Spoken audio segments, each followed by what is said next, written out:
دنگ دوتنا شیری بوی کسی خودان کرنا ترش و کوالید کرد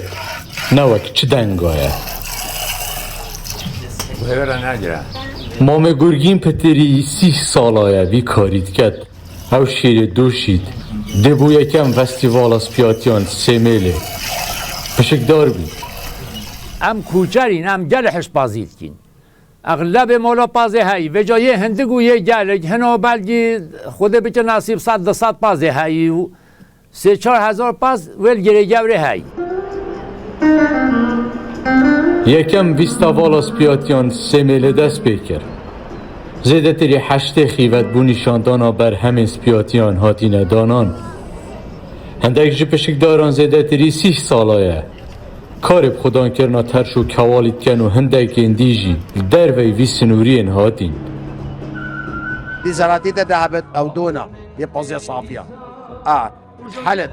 هندي توازنم كيشتي عسليه از بز هاتم بكرم ديزان مام هندي جاجيه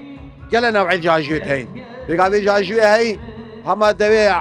لوركي عرباتين اب لوركي قامي شاتين هم تيك بدن از زلام خو فکرها و باشین چلاب خدان کن جونگول کاب خدان کن لولات جری اوش بر همه منه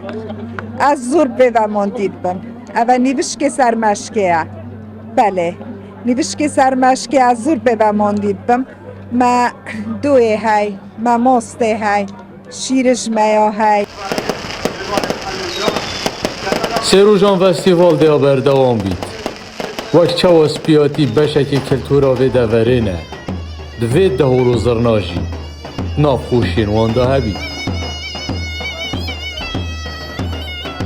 حیدر دوسکی روداو